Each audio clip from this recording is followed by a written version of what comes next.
नमस्कार। पंडित वत्सराज व्यास आदर्श विद्या मंदिर डीडवाना से मैं मधुसूदन टाक संकुल शिक्षण में आप सभी का हार्दिक स्वागत।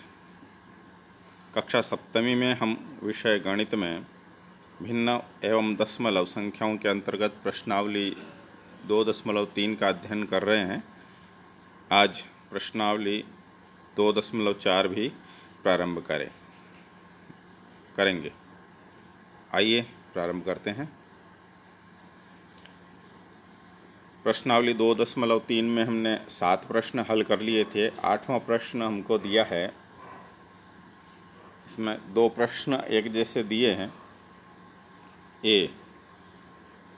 एक इसका बॉक्स में संख्या लिखिए, ताकि 2/3 गुणा बॉक्स बराबर 10/30।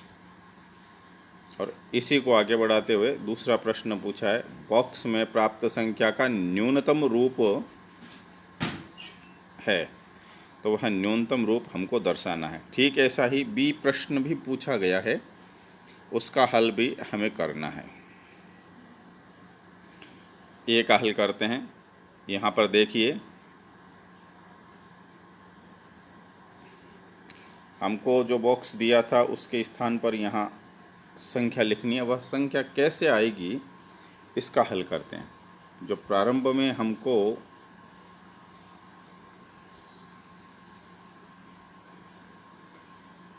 दिया हुआ है 2/3 और हल दिया हुआ है यहाँ पर कि बराबर के बाद में क्या आता है 10/30। इन दोनों का उपयोग करते हुए हमें काम को करना है। यहाँ का अंश देखिए आप 2 और अंश आगे का यह 10, तो 2 10 में बदल गया।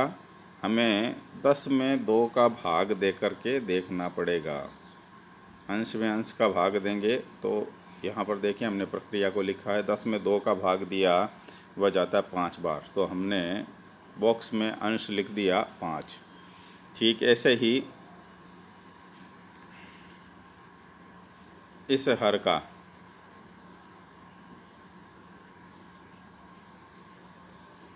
जो हमारे पास हर दिया हुआ है और उत्तर वाला हर है, उनमें भी 30 में 3 का भाग देंगे।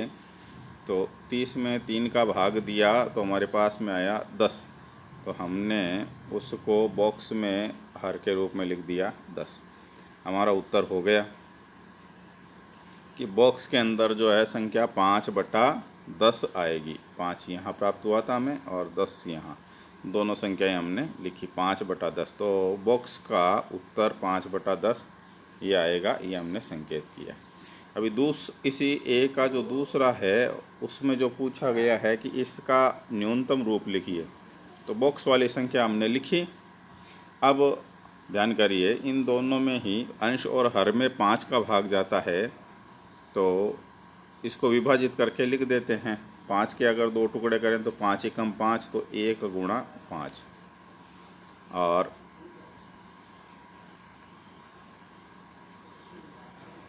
10 के अगर 2 टुकड़े करें तो 2 गुणा 5।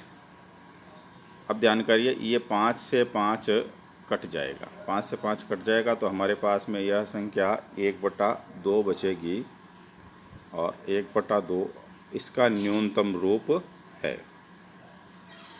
चलिए जी आगे बढ़ते हैं। इसी प्रश्न में जो दूसरा दिया था, बॉक्स वाली संख्या अपने को बतानी है। तो इस 24 में 3 का भाग दे देते हैं। 24 में 3 का भाग दिया तो 8, ये देखिए बीच में यहाँ पर 8 आ गया। और नीचे 75 और ये 5, 75 में 5 का भाग दे देंगे तो 15, 15 5 75, ये 15, तो 8/15 हमारी संख्या बॉक्स के अंदर आएगी। तो बॉक्स का मान ये हो गया 8/15 हमने दर्शाया। अब न्यूनतम मान दर्शाना है, तो न्यूनतम मान के लिए इन दोनों में किसी समान संख्या का भाग, तो आप देखिए 8 और 15 ये दोनों ही संख्याएं ऐसी है, इन दोनों में किसी समान का भाग नहीं जाता है, इसलिए 8/15 अपने आप में न्यूनतम मान है। इसका उत्तर यही रहने वाला है। यह प्रश्नावली यहाँ पर पूरी होती है। आगे बढ़ते हैं। अब भिन्नों का भाग हमको सीखना है। तो यहाँ पर देखिए, एक गोला है, वृत्त है, उसके 2 भाग कर दिए, तो हमने 1 के 2 यानी 1/2। तो देखिए दोनों ही खानों में इधर भी और इधर भी 1/2 1/2 लिखा। इसमें भी ऐसा ही किया, 1/2 1/2, आधा भाग करते ही इसमें भी आधा आधा कर दिया। तो 3 वृत्त दिए हुए हैं, इन 3 वृत्तों का आधा आधा कर दिया। तो गणितीय रूप में 3 के आधे आधे भाग, तो 3 में आधे का भाग दे दिया। अब इसको गणना करके कितने भाग हो जाते हैं हम सीधा गिन सकते हैं। कितने टुकड़े हुए, तो 1 2 3 4 5 6 टुकड़े हो जाते हैं। अब गणितीय रूप में इसको हल करेंगे तो 3 में भाग आधे का। भाग देते समय जो पिछली संख्या है उसको पलट देना है, अंश को हर और हर को अंश कर देना है। इसको व्युत्क्रम संख्या भी कहते हैं, प्रतिलोम भी कहते हैं। तो 1/2 के अंश को हर, हर को अंश बनाएंगे तो 2/1 हो जाएगा, और ये 3 के गुणा में आ गया। अभी ध्यान करिए, ये 3 और 2 दोनों गुणा हो जाएंगे, अंश अंश हो गए, 3 दूनी 6, तो हमारे पास 6 उत्तर आ गया। बट्टा में 1 है, इसका कोई अर्थ नहीं रहता। भाग 1 का भाग देने पर किसी संख्या में कोई परिवर्तन नहीं आता है। अभी देखिए, प्रश्न में पूछा है यहाँ पर 1/9 और 2/7 के व्युत्क्रम क्या है। तो व्युत्क्रम यानी पलट दीजिए, 1/9 तो ये 9/1 हो जाएगा, ये इसका व्युत्क्रम है। बट्टा में 1 नहीं भी लिखें तो भी चलेगा। 2/7 का व्युत्क्रम वो 7/2 होगा। तो देख लीजिए, अंश को हर और हर को अंश बनाया गया। बस ठीक यही काम सीखने का है। प्रश्नावली प्रारंभ करते हैं। 2.4 पहला प्रश्न, ज्ञात कीजिए। यहाँ देखिए, कोई न कोई पूर्ण संख्या पूर्णांक दिया हुआ है और उसमें फिर भिन्न संख्या का भाग देने का काम किया गया है। 12 भाग 3/4,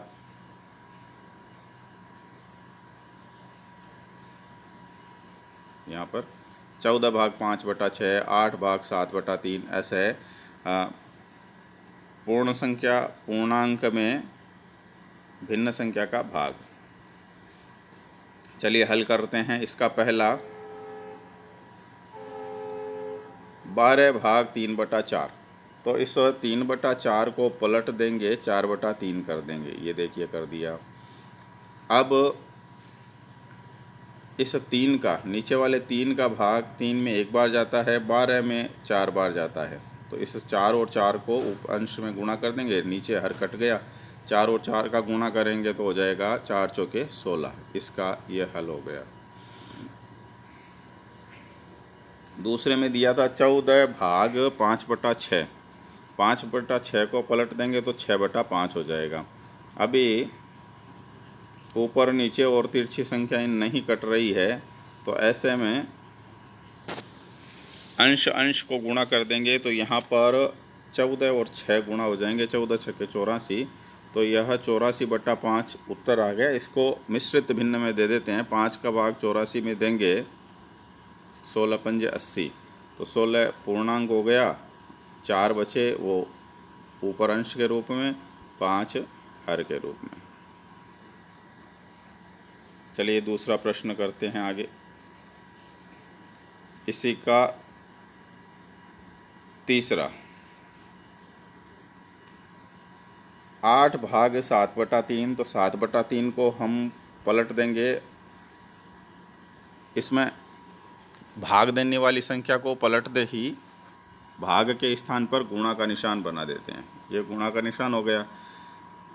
अभी कोई संख्या आपस में कटने वाली नहीं है। 8 और 3 का गुणा 8 3 24 हो जाएगा, ये 24 लिखा और बट्टा 7। तो अब 7 का भाग 24 में देंगे, 7 या 21, 3 शेष बचेंगे तो 3 सही 3/7 हमारा उत्तर हो जाएगा। 4 भाग 8/3 तो पलटेंगे तो ये हो जाएगा 4 गुणा 3/8। भाग के स्थान पर गुणा का निशान बना दिया और भाग के बाद वाली संख्या को हमने पलट दिया। अब काटेंगे, जो संख्या कटती है उसको काट देंगे। तो आप देखिए 4 में 4 का भाग जाता है और 8 में भी 4 का भाग जाता है। 8 में जाता है 2 बार, 4 में जाता है 1 बार। तो ऊपर 3 और 1 गुणा हो गए तो 3 बन गए, नीचे 2 का 2 रह गया। 3 में 2 का भाग देंगे, ये विषम भिन्न है। 3 में 2 का भाग देंगे तो 2 एकम 2, 1 बार गया और 1 शेष बचेगा। तो हमारा उत्तर हो जाएगा ये 1 सही 1/2। प्रश्न संख्या 2, निम्नलिखित भिन्नों में से प्रत्येक का व्युत्क्रम ज्ञात कीजिए। अभी हमने जो उदाहरण देखा था उसमें व्युत्क्रम हमने देखा, और व्युत्क्रमों को उचित भिन्न, विषम भिन्न, पूर्ण संख्या के रूप में भी व्यक्त कीजिए। चलिए हल करते हैं। यहाँ पर जो संख्याएं दी हुई है इनको एक बार आप देख लीजिए। 3/7, 5/8, 9/7, 6/5, 12/7, 1/8, 1/11, इन सब संख्याओं को व्युत्क्रम रूप में बदलना है। बहुत आसान प्रश्न है, आप तेज गति से इसको हल कर पाएंगे। चलिए करते हैं। ये प्रतिलोम शब्द और व्युत्क्रम दोनों एक ही है। यहाँ पर देखिए आप 3/7 का व्युत्क्रम अपने को करना था, तो हमने लिख दिया 3/7 का प्रतिलोम बराबर, अब अंश को हर को अंश बना दीजिए। 3/7 का हो जाएगा 7/3। इसमें बड़ी संख्या ऊपर है, नीचे छोटी है, अंश बड़ा है, इसलिए इसको विषम भिन्न कहेंगे। जो 2 बातें पूछी थी हमने दोनों बातें लिख दी। ठीक ऐसे ही 5/8 का प्रतिलोम, ये हो जाएगा 8/5। 8 बड़ा है, 5 छोटा है,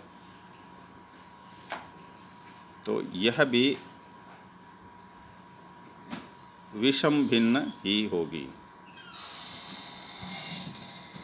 अंश बड़ा है तो विषम भिन्न हो जाएगी। देखिए यहाँ पर 9/7 दिया है। 9/7 का प्रतिलोम करेंगे तो 7/9 हो जाएगा। इसमें अंश छोटा है तो यह उचित भिन्न कहलाएगी। 6/5 का प्रतिलोम करेंगे तो यह 5/6 हो जाएगा, और इसमें भी अंश छोटा है तो यह उचित भिन्न होगी। तो जिसके अंश में 1 आएगा, ऐसी संख्या को जब हम पलटेंगे और उसका व्युत्क्रम ज्ञात करेंगे तो वह पूर्ण संख्या के रूप में रहेगी। चलिए तीसरा प्रश्न हल करते हैं। इसमें हमको दिया है अब की बार भिन्न संख्याओं में पूर्ण संख्या पूर्णांक का भाग देना। देखिए आप 7/3 ये भिन्न संख्या है, उसमें 2 का भाग दिया जा रहा है। 4/9 में 5 का भाग दिया जा रहा है। 6/13 में 7 का भाग दिया जा रहा है। चलिए ऐसे प्रश्नों को हल करते हैं। पहला प्रश्न 7/3 भाग 2।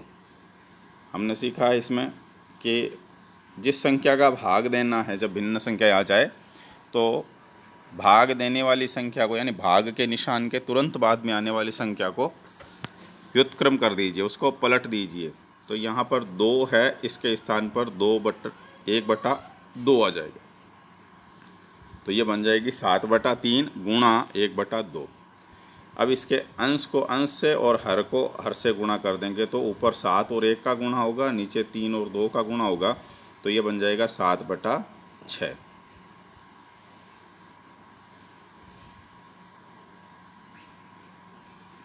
देखिए 4/9 में 5 का भाग देना है, तो 5 को व्युत्क्रम करेंगे, ये 1/5 हो जाएगा और भाग के स्थान पर गुणा का निशान बन जाएगा।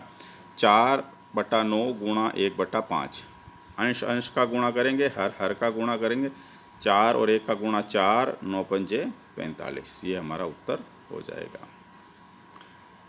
तीसरा प्रश्न, 6/13 में 7 का भाग देना है, तो 7 का व्युत्क्रम होगा 1/7 और भाग के स्थान पर गुणा का निशान हो जाएगा। अंश अंश को गुणा करेंगे तो 6 और 1 का गुणा 6, 13 7 91, तो 6/91 इसका उत्तर हो जाएगा। यहाँ देखिए 4 सही 1/3 में 3 का भाग देना है, तो 4 सही 1/3 को मिश्रित भिन्न से विषम भिन्न में बदलेंगे। 4 तिया 12 और 1 13, 13/3 और भाग 3। भाग 3 जो है उसको हमें व्युत्क्रम करना है, तो ये गुणा 1/3 हो जाएगा। अब अंश अंश 13 और 1 गुणा हो जाएगा, 13 एकम 13 और 3 तिया 9 नीचे हर में हो जाएगा, तो 13/9 इसका हल हो जाएगा। आज का गृह कार्य नोट करिए। प्रश्न संख्या 2 में हमने 5वां, 6ठा और 7वां, और प्रश्न संख्या 2 में प्रश्न संख्या 3 का 5वां और 6ठा अभी तक हल नहीं किया है। ये सभी आज आपको गृह कार्य के रूप में घर पर करना है। बहुत बहुत धन्यवाद।